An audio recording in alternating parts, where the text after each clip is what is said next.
நண்பர்கள் அனைவருக்கும் வணக்கம். நிஃப்டி ஃபியூச்சரோட டெக்னிக்கல் சார்ட் அனாலிசிஸ்ல நாளைக்கான இன்ட்ராடே லெவல்ஸ் என்னங்கிறத நம்ம அனலைஸ் பண்ணுவோம். சரி வாங்க நம்ம வீடியோக்குள்ள போலாம். ஸோ நான் இங்க சொல்ற அத்தனை விஷயமும் பார்த்தீங்கன்னா, என்னோட ஓன் அனாலிசிஸ் தான். நீங்க என்னோட வீடியோ ஃபாலோ பண்றீங்க. தயவு செஞ்சு உங்களோட ஓன் அனாலிசிஸ் என்னவோ அத கண்டுபிடிச்சு, அதன் பிரகாரம் நீங்க ஸ்டாப் லாஸ் மைண்ட் ஃபாலோ பண்ணி ட்ரேட் பண்றது ரொம்ப ரொம்ப நல்லது. ஸோ இங்க என்னோட அனாலிசிஸ பொறுத்தவரைக்கும், நான் என்னோட வியூஸ் தான் உங்களோட ஷேர் பண்ணிக்கிறேனே தவிர, நீங்க அத பண்ணணுன்ற கட்டாயம் கிடையாது. ஸோ வாங்க நம்ம வீடியோக்குள்ள போலாம். ஸோ இப்ப பார்த்தீங்கன்னா, எஸ்டர்டே வியூஸ் என்னங்கிறத தெரிஞ்சுக்கிட்டு, நாளைக்கான வியூஸ்க்கு போவோம். எஸ்டர்டே என்ன சொல்லியிருந்தேன்னு பார்த்தீங்கன்னா, 25,970.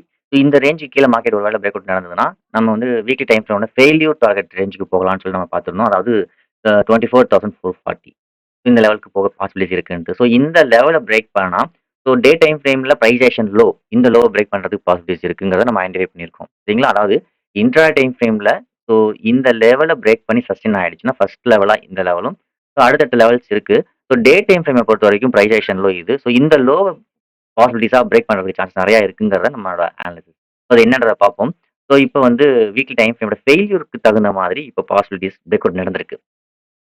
ஸோ 25,970க்கு கீழ தான் மார்க்கெட் வந்து இன்னமும் சஸ்டெயின் ஆயிட்டு இருக்கு. ஸோ பார்த்தீங்கன்னா பிரேக் அவுட் நடந்தது. ஸோ இன்னைக்கு எக்ஸ்பி மூவ்ங்கிறனாலயா என்னமோ தெரியல, அகைன் மார்க்கெட் பிரைஸ் ஆக்ஷன் எகெயின்ஸ்டா பிரேக் ஆயிட்டு, இந்த பிரைஸ் ஆக்ஷன ஃபெயில்டு பண்ணிட்டு அகைன் வந்து பிரேக் அவுட் நடந்திருக்கு. ஸோ இந்த பிரைஸ் ஆக்ஷனுக்கு கீழ தான் மார்க்கெட் க்ளோஸ் வச்சிருக்கு. ஓகேங்களா? அதாவது மார்க்கெட் வந்து ட்ரெண்டுக்கு எகெயின்ஸ்டா கிராக் ஆயிட்டு, அகைன் மார்க்கெட் வந்து பிரைஸ் ஆக்ஷன் கைக்கு சாதகமா பிரேக் அவுட் ஆகுற மாரி ஆயிட்டு, ஃபெயில் ஆயிட்டு அகைன் கிராக் ஆயிருக்கு. ஸோ அகைன் இந்த இடத்துல வந்து மோஸ்ட் ஆஃப் த ட்ரேடர்ஸ் வந்து குட் சைட்ல என்டர் ஆயிருக்கலாம் அப்படிங்கிறது என்னோட வியூ. ஸோ இந்த இடத்துல இருந்தே பார்த்தீங்கன்னா, மார்க்கெட் வந்து டவுன் மூவ்க்கு ஸ்டார்ட் ஆகுது அப்படிங்கிற மாரி என்னோட டெக்னிக்கல் அனாலிசிஸ்ல ஷோ பண்ணுது. சரிங்களா? ஸோ சார்ட் ஷோ பண்றது. பட் இருந்தாலும் அதற்கான ஸ்டாப் லாஸ் என்ன? அதோட ஆப்போசிட் சப்போர்ட் ரெசிஸ்டன்ஸ் என்னன்றத நம்ம தெரிஞ்சுக்கிட்டு, அந்த லெவல்ல பிரேக் பண்ணும்போது நம்ம ஒண்ணு எக்ஸிட் பண்ணிக்கணும். அல்லது அதுக்கான ஆப்போசிட் மூவ்ல நம்ம சேஞ்ச் ஆகணும். சரிங்களா? ஸோ இப்போ டெக்னிக்கலி சார்ட் வந்து பார்த்தீங்கன்னா, இந்த லெவலுக்கு கீழ பிரேக் அவுட் நடந்துட்டு, அகைன் மார்க்கெட் முடியும்போது டெக்னிக்கலி டவுன் சைடுக்கு ஃபேவரா தான் நமக்கு க்ளோஸ் வச்சிருக்கு. ஸோ அதேபோல இந்த ட்ரெண்ட் லைன்லயும் இந்த ட்ரெண்ட் லைனுக்கு கீழயும் நமக்கு க்ளோஸ் வச்சிருக்கு. ஓகேங்களா? ஸோ இது வந்து கிட்டத்தட்ட என்னோட எதிர்பார்ப்பு வந்து மார்க்கெட் வந்து 25,440 வரைக்கும் ஒரு லாங் டெர்ம் வியூல வரலாம். அதாவது ஒரு 2, 3 டேஸ்லயோ அல்லது 1 வீக்ஸ், 2 வீக்ஸ்லயோ நம்ம வரலாம்.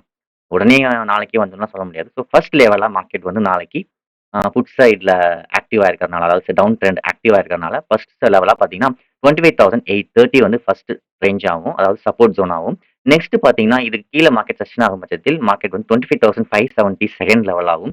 அதுக்கு கீழ பார்த்தீங்கன்னா, 25,450 ஆவும் இருக்க வாய்ப்புகள் இருக்கு. ஸோ இதுதான் வந்து இப்போதைக்கு கரண்ட்ல intraday trend down side break அவுட்க்கு first support zone 25,830, second support zone 25,570, third support zone 25,450.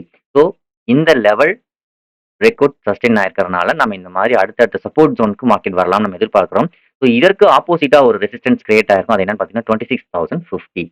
So இந்த ரேஞ்சுக்கு மேல இப்போ உள்ள கரண்ட் இன்ட்ராடே வியூ செக் பண்ணி பார்க்குறப்போ, இந்த ரேஞ்சுக்கு மேல மார்க்கெட் சஸ்டெயின் ஆனா, அகைன் மார்க்கெட் கோ அப் டூ 26,100க்கும் நெக்ஸ்ட் லெவலா பார்த்தீங்கன்னா 26,216 போறதுக்கு நெறைய சான்சஸ் இருக்கு. ஸோ இதுதான் வந்து கரண்ட் இன்ட்ராடே டவுன் ட்ரெண்டுக்கு ஆப்போசிட்டான வியூ. அதாவது கரண்ட்டா டவுன் ட்ரெண்ட்ல இருக்கு. ஸோ இந்த டவுன் ட்ரெண்டுக்கான first support zone 25,830, second support zone 25,570, third support zone 25,450. So இதுக்கு இன் பிட்வீன்ல நமக்கு ஏதாவது சேஞ்சஸ் நடந்தது, பிரைஸ் ஆக்ஷன் சேஞ்சஸ் இருந்ததுன்னா, நம்ம அத வந்து அடுத்த நாள் அப்டேட் பண்ணும்போது நான் உங்களுக்கு எக்ஸ்பிளைன் பண்றேன். ஸோ ரிவர்ஸ் ஆக சான்சஸ் இருக்கான்ட்டு. ஸோ இப்போதைக்கு மார்க்கெட் இந்த லெவல்ல பிரேக் ஆயிருக்கிறதுனால, இதுக்கு கன்டினியூவா வரக்கூடிய டேட் டைம் ஃப்ரேமோட சப்போர்ட் ஜோன் 25,450 பிரேக் பண்ணலாம் அப்படின்னு என்னோட எதிர்பார்ப்பு. டெக்னிக்கலும் அதான் ஷோ பண்ணுது. ஸோ ஒருவேளை அகைன் மார்க்கெட் டவுன் ட்ரெண்ட ஃபோக்கஸ் பண்ணி பிரேக் அவுட் ஆனது ஃபெயில்ட் ஆகுற மாரி இருந்தால் 26,050க்கு மேல மார்க்கெட் ஒருவேளை பிரேக் அவுட் நடந்ததுன்னா 26,100ம் அடுத்த சப்போர்ட் அடுத்த ரெசிஸ்டன்ஸ் ஜோனா பார்த்தீங்கன்னா 26,216 இருக்க சான்சஸ் இருக்கு. ஸோ இதுதான் நாளைக்கான இன்டர்வியூ. ஸோ பார்ப்போம். நாளைக்கு மார்க்கெட் வந்து எப்படி ரியாக்ட் ஆகுறான் அப்படின்ட்டு. Thank you. Thank you for வாட்சிங்.